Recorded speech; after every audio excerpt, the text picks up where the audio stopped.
Բարև ձեզ, Ստեփան Գրիգորյան YouTube-յան ալիքի մասնակիցներ, ողջունում եմ ձեզ բոլորիդ, այսօր հոկտեմբերի 25-ն է,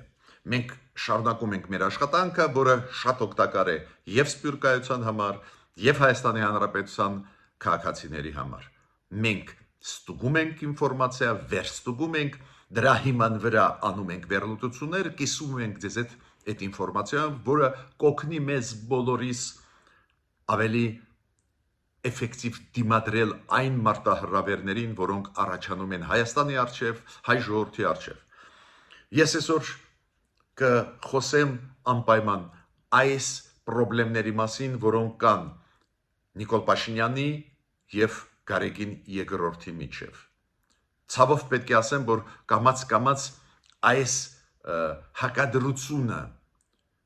վարչապետի և կաթողիկոսի միջև տեղափոխվեց կառավարություն եկեղեցի հակադրության մեջ։ Շատ մտահոգիչ զարգացումներ են,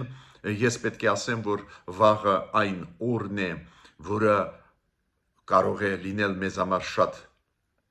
վատ օր, քանի որ չի բացառվում, որ կսկսվի տրոհումը հայ առաքելական եկեղեցու ներսում։ Ռուսերեն ասում են ռասկոլ։ Ցավով պետք է ասեմ, որ նաև այս թեմայով հանդես եկան ելույթներով Ռուսիո պատրիարք Կիրիլի անունից, նաև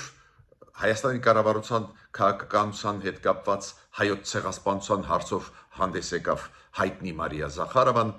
մենք տեսնում ենք ստեղ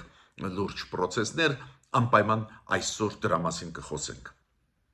Ես պետք է ասեմ, որ նաև կխոսենք ինչի հետ է կապված, որ Իլհամ Ալիևը հեռախոսազրույց ունեցավ Պուտինի հետ երեկ, կքննարկենք նաև այլ կարևորագույն հարցեր անպայման այսօր, նաև ես կխոսեմ Սուրեն Պապիկյանի մեր պաշտպանության նախարարի հարցազրույցի մասին, քանի որ ուշագրավ այնտեղ ինքը թվեր և բարեփոխումների հետ կապված հարցեր շոշափեց, ու անպայման այսօր ես կանեմ մի կամ կկիսվեմ ձեզ հետ մի քանի իմ մտքերով, գիտեք ինչի հետ կապված, գալիս են մոտենում են ազգային ժողովի ընտրությունները, որը պետք է անցնեն մյուս տարի հունիսին, ու այս ազգային ժողովի ընտրությունների հետ կապված հիմա մեծ խմորումներ են գնում քաղաքական դաշտում, քաղաքական գործիչների միջև, ու այդ process-ի ժամանակ շոշափվում են անուններ, ինչ որ ցուցակներ տպվում են, ու դրա հետ կապված ես ունեմ ասելիք ու հայտարարություն պետք է անեմ այս հաղորդման ժամանակ։ Ուրեմն, սկսում ենք մեր աշխատանքը, խնդրում եմ բաժանորդագրվել, կիսվել, լայքել, դուք գիտեք, որ դա օգնում է, աջակցում է մեզ, որ ել ավելի էֆեկտիվ ու ակտիվ տարածվեն մեր նյութերը։ Ուրեմն, մեր վարորդների հարցից ուզում եմ սկսել։ Իրոք ցավոտ հարց է, մեր վարորդները բեռնատար մեքենաների, ովքեր տեղափոխում են բեռները Հայաստանից Ռուսաստան, Ռուսաստանից Հայաստան, իրանք հիմա սահմանափակ հնարավորություն ունեն աշխատելու, քանի որ Ռուսաստանը 180 օրից տարեկան կտրվածքով իջեցրեց 90 օրի իրանց իրավունքը լինել Ռուսաստանի տարածքում։ Ավտոմատ դա նշանակում է, որ Ռուսաստանը խախտեց ԵԱՏՄ-ի խաղի կանոնները։ Մենք հասկանում ենք դա օգտագործվում է քաղաքական նպատակներով, քանի որ այդ վարորդները պարզ է բողոքի ակցիաներ որտեղ են անցկացրել մեր կառավարության շենքի դեմ, որ ճանապարհներն էին իրանք փորձե փակել, փակում էին դեպի Բավրա, դեպի մեր այլ ճանապարհներ, Բագրատաշենի օրինակ ճանապարհ դեպի Վրաստան։ Մարդիկ անում են բողոքի ակցիաներ, մարդիկ ուզում են ցույց տալ, որ խնդրեմը լուրջ է։ Կառավարությունը Հայաստանի սկսեց զբաղվել եւ Ռուսաստանի պատկան մարմինների հետ եւ ԵԱՏՄ-ի։ Ուրեմն ԵԱՏՄ-ի երեք նիստ էր, ուրեմն ԵԱՏՄ-ի տնտեսական հանձնաժողովի նիստներ։ Հայաստանից տեսակապով մասնակցեց Մհեր Գրիգորյանը, ու ինքը բարձրացրեց այդ հարցերը։ Պատասխանները Ռուսաստանի ներկայացուցիչ ԵԱՏՄ-ին որն էր, որ առաջինը պատկան մարմինները Ռուսաստանի զբաղվում են հիմա այդ հարցով, եւ երկրորդը դա պահանջում է նաեւ Նաև պարլամենտական միջամտություն, կոպիտ ասած Ռուսաստանի պետդուման պետք է փոխի իր նախորդ որոշումը ու հիմա նորից վերականգնի նախկին կարգը աշխատանքի։ Պետք է ասեմ ձեզ, դա վատ ինֆորմացիա է մեզ համար, քանի որ պետդումայի որոշումները ամեն օր չէ որ փոխվում են, էտել որոշում ընդունված մի քանի ժամ առաջ չեն կարող մի օրում փոխել այդպես հեշտ, այնտեղ կա կանոնակարգ պարլամենտական աշխատանքի եւ այլ եւ այլ։ Ինչ եմ ուզում ասել, դեռ հուսադրող չեն պատասխանները, բայց ես իհեւ հասկացա, որ պատասխանները չեն լինի հուսադրող։ Մերոնք պարզ է, չէ, դիմեցին սկզբից Ռուսաստանի պատկան մարմիններին, որ այս ձևի պրոբլեմ առաջացավ իրանց որոշումների պատճառով, ու քանի որ մերոնք դրանից հետո դիմեցին ԵԱՏՄ, պարզ էր, որ մերոնք հասկացան, որ Ռուսաստանը առակ փոփոխություն չի կատարի, ու ստիպված էին դիմել ԵԱՏՄ-ի մեխանիզմին, որ ԵԱՏՄ-ն ճշտի Ռուսաստանին, որ Ռուսաստանը սխալ որոշումը փոխի։ Նորից կրկնում եմ, այդ որոշումը Ռուսաստանի հակասում է ԵԱՏՄ-ի խաղի կանոնների, հակասում է ազատ առևտրի գոտու խաղի կանոնների։ Ուրեմն դեռ հուսադրող պատասխան մենք չենք ստացել։ Այո, մեր կառավարությունը ջանքեր գործադրում է, բայց քանի որ դա քաղաքական որոշում է Ռուսաստանի կողմից, ես կասկած չունեմ, ճնշելու մեզ համար, ճնշելու այդ կառավարությունը լարված վիճակ պահելու Հայաստանում, բարձր է, որ հեշտ հետ չի կանգնի Ռուսաստանը։ Մյուս հարցը, որի մասին գիտեք, ուզում եմ խոսել, Վրաստանում դուք գիտեք բողոքի ակցիաներ գնում են, ընդդիմությունը դժգոհ է ընտրությունների արդյունքներից, վիճարկում է, այլ պատճառներով մեծ միտինգներ են գնում, երկիր է, որտեղ process-ներ են բարդ գնում Վրաստանի ներսում, կառավարությունը առանձին դեպքերում կիրառում է խիստ մեխանիզմներ, դուք գիտեք ընդդիմադիրներից մի քանիսը ձերբակալված են, նույնիսկ դատարանի որոշումներ կան, բայց ինչն էր հետաքրքիր, երեք ձերբակալեցին նաև ադրբեջանցի լրագրող, որը այդ բողոքի ակցիաներում մասնակցում էր։ Քանի որ կառավարությունը Վրաստանի ասում է, որ այդ բողոքի ակցիաները անօրինական էր, հետո փակելը փողոցների, նաև Ռուստավելի փողոցը անօրինական է, ուրեմն ադմինիստրատիվ պատիժ պետք է կրի այդ ադրբեջանցի լրագրողը, 14 օր կալանք տվեցին կամ 14 սուտկա տվեցին։ Հիմա այդ ադրբեջանցի լրագրողը բողոքում է, որ Վրաստանում դիկտատուրա է, չգիտեմ, ավտորիտարիզմ է, բողոքում էր, ինչ որ քաղաքական հայտարարություններ անում են։ Ես մենակ մի բան ուզում եմ ասել ստեղ։ Այդ ադրբեջանցի լրագրողը Ադրբեջանի քաղաքացի էր։ Թող ինքը պայքարի Ադրբեջանում, որ ժողովրդավարություն լինի, թող այնտեղ պայքարի իր երկրում, ինչի ինքը միջամտում է Վրաստանի ներքին գործերի մեջ, չեմ հասկանում։ Ես պետք է ասեմ, որ շատ հետաքրքիր այս ժողովրդավարության հետ կապված process-ներ տարբեր երկրները գնում են նույնիսկ դասական դեմոկրատական երկրներում։ Օրինակ, Միացյալ Նահանգներում դուք գիտեք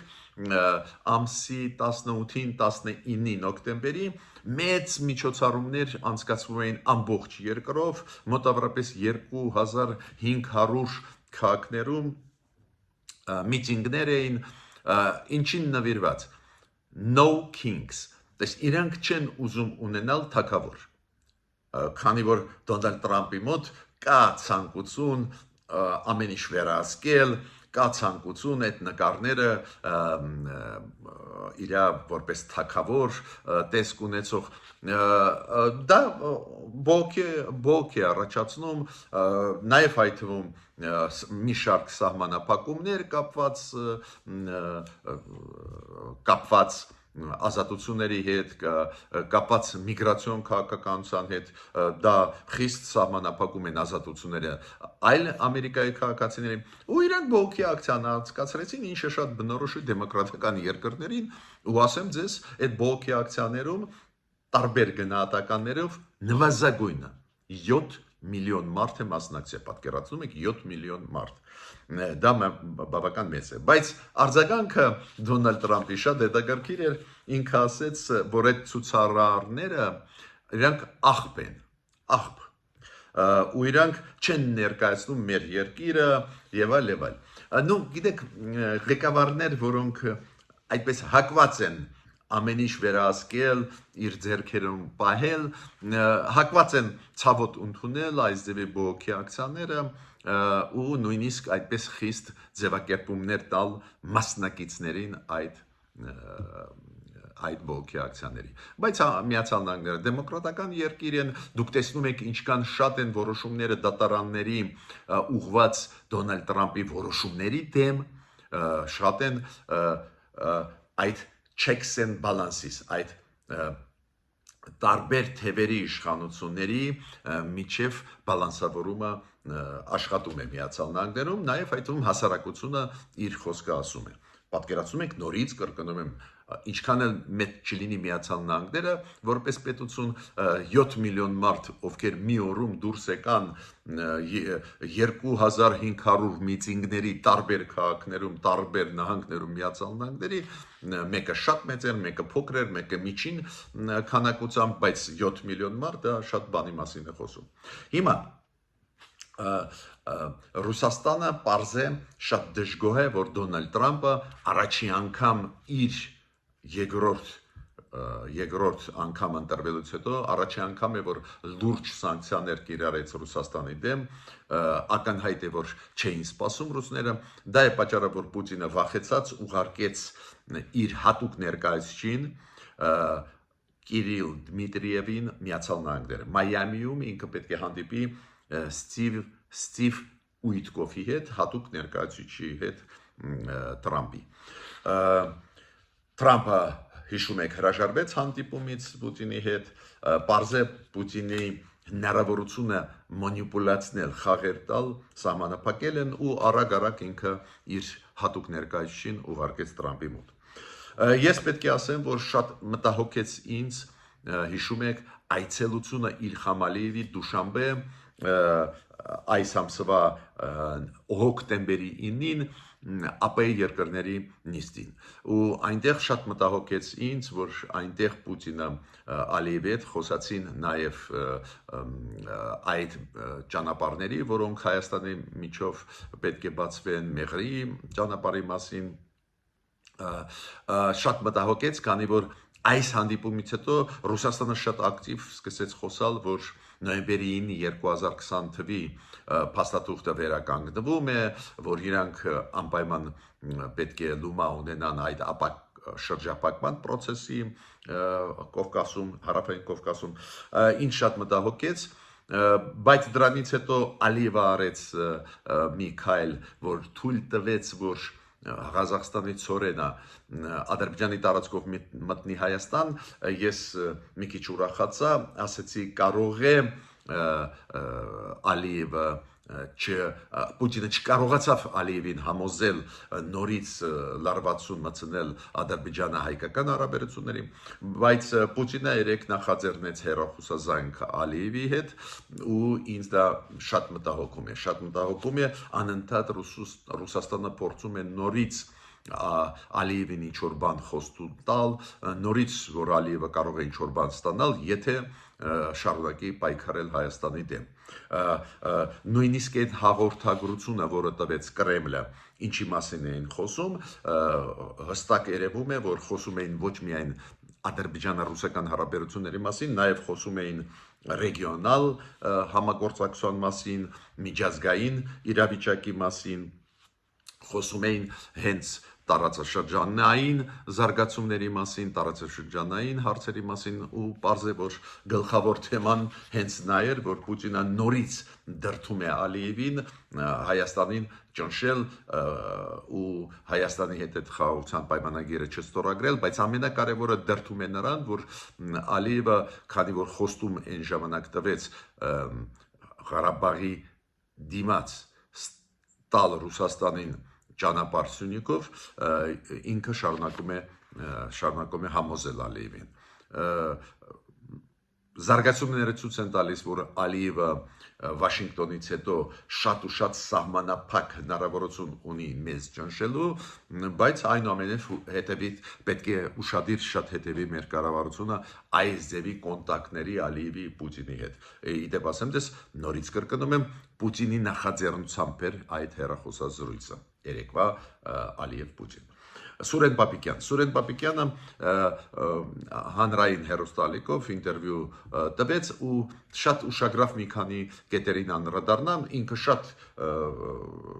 թեմաներին անդրադարձավ, բայց մեկ-երկուսին ես ուզում եմ անդրադառնալ շատ ուշագրավ են։ Սուրեն Պապիկյանը պաշտպանության նախարարն է Հայաստանի։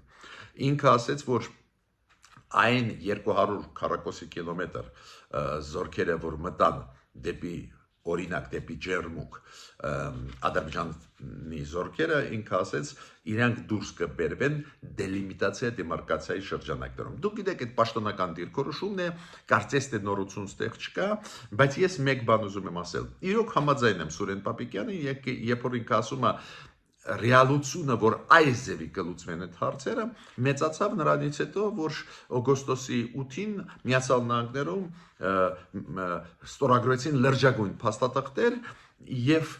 եւ դա երաշխիք է տալիս, որ խաղաղություն կլինի, դեպի խաղաղ զարգացումը կուժեղանա, ուստի հենց դելիմիտացիա դեմարկացիայի շրջանակներով մենք կարող ենք լուծել։ Նորությունը, որը ինքը ասեց, հենց հղում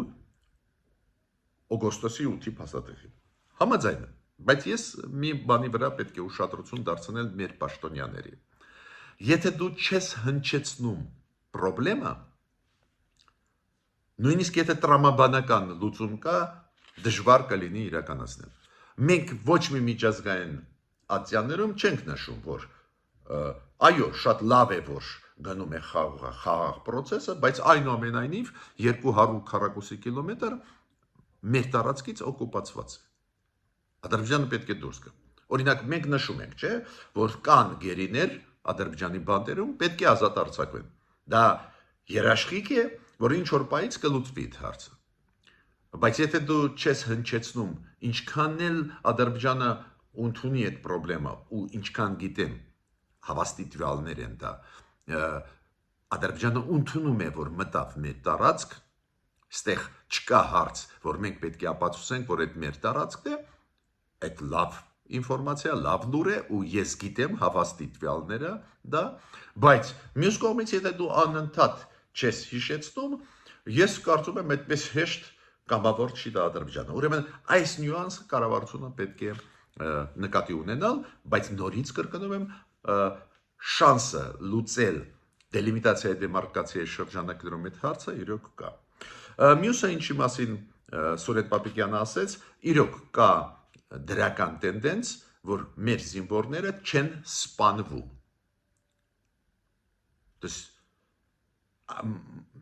Մահերի դեպքերը կապված չեն, որ մեր զինվորներին սպանում են։ 5 դեպք կար այս տարի, ասեց Սուրեն Պապիկյանը, որոնք կապված են օրինակ, 2 դեպքերը կապված են առողջական խնդիրների հետ մեր զինվորների։ Իրոք իրավիճակի լավացում ինչ որ չափով մենք տեսնում ենք ու դա պետք է գնահատենք։ Հիմա Սուրեն Պապիկյանը նաև ասեց, որ մենք զենք զինամթերք ձեռք ենք բերում ու դիվերսիֆիկացիան այդ ոլորտում կա։ Իրոք կա, այստեղ միանշանակ մենք ողջունում ենք։ Ու այդ դիվերսիֆիկացիան կապված է ոչ միայն զենքի հետ, որը մատակարարեց մեզ Ֆրանսիան, Հնդկաստանը, նաև այլ խաղացողներ, դուք հիշում եք, ես մի սկզբունք միշտ պահում եմ։ Մինչև մեր կառավարությունը չասի 3-րդ, 4-րդ պետությունները, որտեղից զենք գնում են, ես կյանքում չեմ ասի, բայց գիտեմ, որ երկրներից գալիս է զենք։ То есть դիվերսիֆիկացիա կա ու դա միանշանակ դրական է, բայց նաև Սուրեն Պապիկյանը ասել դրա մասին, որ մենք զարգացնում ենք մեր ռազմաարդյունաբերական համակարգը։ Ու ինքը ասում է հիմա փուլն է աշխատել շուկաների վրա, որ մի մասը կարողանանք դուրս բերել մեր արտադրված զենքի կամ ռազմատեխնիկայի։ Նոր համազգեստ ռազմականների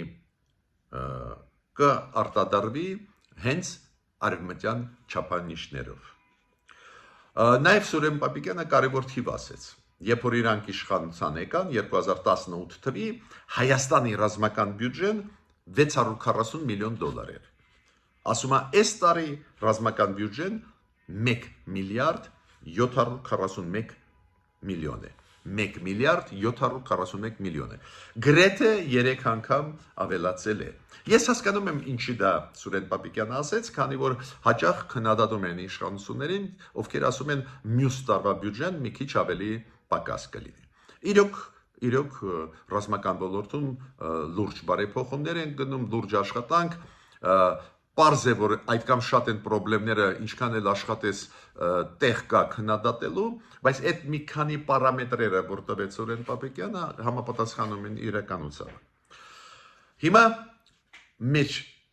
եկեղեցու հետ կապված խնդիրները։ Ուրեմն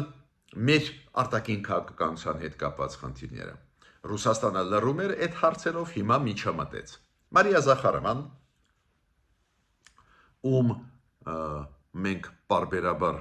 քննադատում ենք, չենք համաձայնվում, բայց ես իր խոսքերը բերում եմ մենակ մի պատճառով, ինքը պաշտոնական ներկայացուցիչն է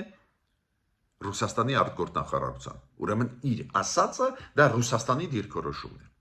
Ինքը ինչ ասեց, որ ինքը ցնցված է նրանով, որ Հայաստանում կա քաղաքական գործիչներ եւ պետական գործիչներ, ովքեր հրաժարվում են ցեղասպանությունից։ Ու ինքը ասեց ցնցված է, քանի որ ինքնությունը ժողովուրդների հետ կապված անվտանգությունը եւ այլ ուղղակիորեն կապված են նաեւ նրա հետ այդ ժողովուրդը հիշում է իր պատմությունը թե ոչ, ծանր է ջերը իր պատմության, պայքարում է արդարության համար թե ոչ, ու կան սուրբ հարցեր, օրինակ նահատակված մեծ թվով հայերի հարցը ցեղասպանության սուրբ հարց է։ Գիտեք, ֆորմալ դու կարող ասել դե ճիշտ խոսքեր են, ցանկացած ազգ պետք է իր ինքնությունը պահպանի, ցանկացած ազգ ունի հարցեր, որոնք շատ զգայուն են այդ հարցի համար, հետ չի կարող կանգնել այդ սկզբունքային հարցերից։ Ես այդտեղ բան չունեմ ասելու, բայց մենակ մեկ բան ուզում եմ ասել, մեր կառավարությունը, նու գոնե ես չեմ լսել որ մեր կառավարության մակարդակով հրաժարվի ցեղասպանությունից։ Ես այս դեպի բան չեմ լսել։ Ես լսել եմ ուրիշ բան, որ կառավարությունը ասում է, որ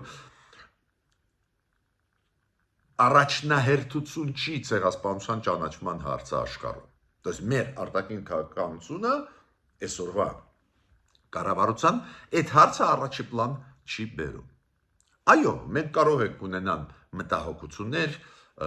համոզված եմ եւ սփյուռքայությունում կան մտահոգություններ առանձին պաշտոնյաների հայտարարությունների հետ կապված եւ այլ, բայց ես նայում եմ պաշտոնական դիրքորոշման, այ ինչ է գրված կառավարության ծրագրում։ Ցեղասպանության հարցը կա, բայց դա առաջնահերթ չի։ Առաջնահերթ հարցը հաստատել խաղաղություն Ադրբեջանի հետ ու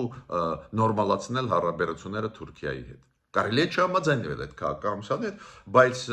Մարիա Զախարովայի ասացին, որ մեր կառավարությունը հրաժարվեց, այդ հարցից ես համաձայն չեմ, ես նույնիսկ համարում եմ դա սադրանքի մոտ մի բան։ Մյուս հարցը այն հայտարարությունը, որը արվեց Ռուսիո պատրիարք Կիրիլի խորհրդականի կողմից։ Պարզը իր խորհրդականը Ռուսիո պատրիարք Կիրիլի ինչքան գլխանի է, որ առանց ղեկավարի, առանց պատրիարքի այս ձևի հայտարարություն ալնի, բավական կոշտ հայտարարությունները արեց մեր իշխանությունների դեմ ուղված, ասեց, որ մեր իշխանությունները գերազանցում են իրենց լիազորությունները, հարձակվում են հայ առաքելական եկեղեցու վրա, ձերբակալում են, ինչ որ քայլեր անում են, նաև հիշեցրեց, որ Հայաստանում եկեղեցին տարանջատված է իշխանությունից եւ ժողովուրդը չի տվել մանդատ Նիկոլ Փաշինյանին, որ ինքը եկեղեցու դեմ այս ձևի քայլեր անի, նաև փորձի բարեփոխումներ անել եկեղեցու ներսում ու ակնարկարեց, որ դա դրսի ուժերն են դրթում Նիկոլ Փաշինյանին, հետո ասեց այդ մտքերը, որ նույն ինչ ասեց Մարիա Զախարովան, ասեց, որ դա խփում է հայ ժողովրդի ինքնության եւ այլ։ Ես տեղ նորից կրկնում եմ, այդ մտքերը կարելի է լսել, բայց ոչ թե պատրիարք Կիրիլի խորհրդականից։ Թող իրանք իրենց հարցերով զբաղվեն Ռուսաստանում։ Մենք մեր հարցերով կզբաղվենք։ Այո, ես չեմ թաքցնում, որ ինձ մտահոգում է այն հարաբերությունները, որոնք այսօր հաստատվեցին կառավարության միջև Հայաստանի եւ հայ առաքելական եկեղեցու միջև։ Դա իրոք մարտահրավեր է մեզ բոլորիս համար, քանի որ նույնիսկ եթե օբյեկտիվ է դա, նույնիսկ եթե ճիշտ է պահանջը Գարեգին երկրորդի, որ ինքը կարգալույց արվի կամ ինքը կամավոր դուրս գա իր կարգավիճակից կաթողիկոսի, նույնիսկ եթե օբյեկտիվ է, այնտեղ կան նյուանսներ, բոլորդ գիտենք եւ մեղադրանքներ Նիկոլ Փաշինյանի ուղղված կաթողիկոսին, ցանկացած դեպքում դա ինձ մտահոգում է, քանի որ մենք կուզենայինք, որ եկեղեցին իր ոլորտում մնա, չմտներ քաղաքական դաշտ, որ իշխանությունները հիմա ակտիվ չփորձեն թուլացնել կաթողիկոս Գարեգին երկրորդին։ Դու գիտեք, որ բացի դրանից, որ մի քանի եկեղեցականներ դատապարտված են, բանտերում են, նաև այն պատճառով, որ ակտիվ քաղաքականությամբ զբաղվում էին ու կոշտ հայտարարություններ էին անում, բացի դրանից բավական բարդ process է գնում, դուք գիտեք, որ ամեն օր լսում ենք, որ հարցաքննման հրավիրվում են տարբեր մեր հոգևոր դեմքեր, օրինակ բյուրականի Սուրբ Հովանես եկեղեցու հոգևոր սպասավոր Տեր Վրթանես Բաղալյանը հրավիրվեց քննչական մարմիններ հրավիրվեց նաև Հովանավանքի Տեր Սարգիս Քահանան, իրան էլ հրավիրեցին վաղ առավոտ շուտ, ու կա ենթադրություն, որ իրանք հրավիրեցին առավոտ շուտ, որ ինքը գնա քննչական մարմիններ, որ վաղվա պատարագը, որը պլանավորում է անցկացնել Ստեփան Ասատրյանը, որը կարգալույծ է արվել, ու Նիկոլ Փաշինյանը գնում է այնտեղ, ես չեմ բացառում, որ դրանից հետո, եթե վաղը պատարագ լինի ու անցկացնի պատարագը կարգալույծ արված Էջմիածնի կողմից Ստեփան Ասատրյանը, մենք կարող ենք ֆիքսել, որ մեզ մոտ մեր եկեղեցու ներսում տրողում սկսվեց,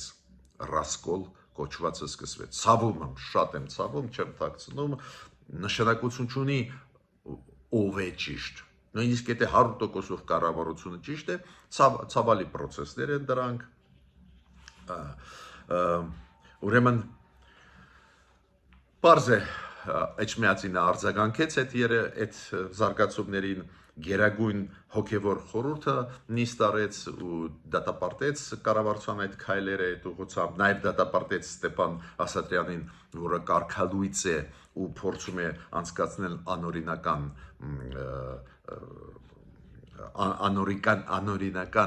գործողություններ Հովանավանի եկեղեցում Այս է մեր վիճակը, ես շատ մտահոգված եմ, նայենք որ կողմ կգնան զարգացումները, բայց նաև ուզում եմ ասել, որ բավական խառը վիճակ է ներքին քաղաքականության հարցում, մինչև ընտրությունները, ինչ որ կուսակցություններ հայտարարություններ են անում, ինչ որ ուժեր, ինչ որ կուսակցությունների լիդերներ, ընդդիմությունը ուզում է միավորվել, մի մասը չի ուզում միավորվել, պրոդեմոկրատական ուժերի մեջ նաև ինչ որ խմորումներ, ես պետք է ասեմ, որ ամեն մեկը իրավունք ունի իր կարծիքը ասել, մեկը միավորվում է, մյուսը բաժանվում է, երրորդը ամբիցիաներ ունի, բայց մի խնդրանք ես ունեմ։ Գիտեք, ես տեսնում եմ ինչ որ մարդիկ, ինչ որ անուններ են տալիս, ինչ որ ցուցակներ են նույնիսկ տպում, ասում, այ եթե այս ցուցակը լինի կանցնի պարլամենտ, այդ շատ լավ է։ Ես խնդրում եմ չշոշափել մարդկանց անունները, որոնց հետ չեք էլ խոսացել, չգիտեք էլ ինչ կարծիք ունեն։ Ինչ որտեղ շոշափվեց իմ անունը։ Բայց դու գիտեք իմ պլանները, ինչ պլաններ ես ունեմ։ Ես կարող չունեմ պլաններ ընդհանրապես քաղաքական դաշտ մտնել, որտեղ որ ահավոր վատ մթնոլորտ է։ Բայց բացի դրանից, ասենք ցուցակ տպում եք, ոնց կարաք կարծիքը այդ մարդու չիմանալ։ Կարող է այդ մարդը այլ մարդկանց մասին եմ ասում, կարող է այդ մարդիկ ընդհանրապես չեն ուզում այդ ցուցակում հայտնվել կամ ընդհանրապես ոչ մի բան չեն ուզում կամ ուզում են։ Ուրեմն ես կոչ եմ անում քաղաքական գործիչներին, քաղաքական կուսակցություններին կոռեկտ լինել, ճշտել ով ինչ ուզում է, ընդհանրապես իրանց հետ ուզում են գործ ունենալ, թե չեն ուզում, ընդհանրապես քաղաքականության, այդ ներքին քաղաքականության գզվռտոցի մեջ ուզում են մտնել, թե չեն ուզում, մենք ազատ մարդիկ ենք, ամեն մեկս ունենք մեր իրավունքները ու ոչ ոք թող չի ոտնահարի մեր իրավունքը մեր գործունեության մեջ։ Ես օրինակ շատ գոհ եմ իմ աշխատանքով, իմ ակտիվ փորձագիտական աշխատանքով ու չի ուզենա, որ իմ անունը շոշափվեր, հոլովվեր ինչ-որ մարդկանց կողմից առանց իմ համաձայնության։ Ես ավարտեցի իմ ելույթը, մինչ նոր հանդիպումներ։